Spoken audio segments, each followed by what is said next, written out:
حسن پور کے ایک سادہ سے محلے میں سلیم نامی شخص اپنے خاندان کے ساتھ رہتا تھا۔ باپ کے انتقال کے بعد گھر اور زمین کی ذمہ داری اسی پر آ گئی۔ سلیم عمر میں بڑا تھا، اس لیے سب اس پر اعتماد کرتے تھے، مگر اس کے دل میں لالچ نے آہستہ آہستہ جگہ بنا لی۔ باپ کی وصیت کے مطابق جائیداد سب بہن بھائیوں میں برابر تقسیم ہونی تھی، لیکن سلیم نے خود کو سب سے زیادہ حقدار سمجھ لیا۔ اس نے دل ہی دل میں فیصلہ کر لیا کہ وہ سب کچھ اپنے قبضے میں رکھے گا، چاہے اس کے لیے اپنوں کا حق ہی کیوں نہ مارنا پڑے۔ چند دن بعد سلیم نے کاغذات اپنے نام کروا لیے۔ بہن بھائیوں کو ٹال مٹول سے کام لینے لگا۔ جب چھوٹے بھائیوں نے اپنے حصے کا مطالبہ کیا تو اس نے سخت لہجے میں جواب دیا اور گھر چھوڑنے کا کہہ دیا۔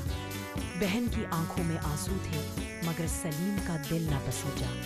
جس گھر میں کبھی ہنسی گونجتی تھی، وہاں اب خاموشی اور تلخی نے ڈیرا ڈال لیا۔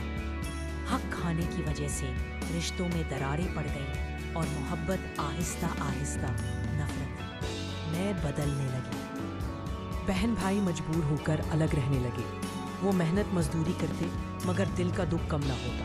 ہر نماز کے بعد وہ اللہ سے انصاف کی دعا مانگتے۔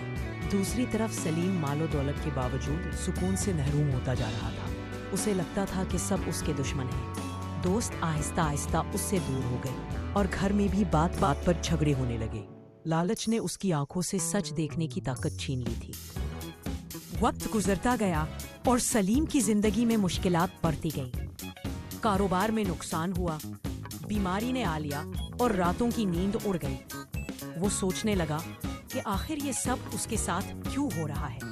تب اسے یاد آیا کہ اس نے اپنے ہی گھر والوں کا حق مارا تھا۔ دکھی دلوں کی بد دعائیں اور ٹوٹے رشتے اس کے سامنے آ کھڑے ہوئے۔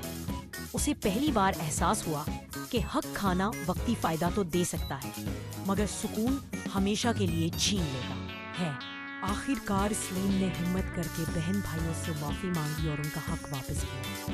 اگرچہ زخم بھرنے میں وقت لگا، مگر دلوں میں نفرت کی جگہ آہستہ آہستہ نرمی آنے لگی۔ گھر میں دوبارہ زندگی کی رمق لوٹ آئی۔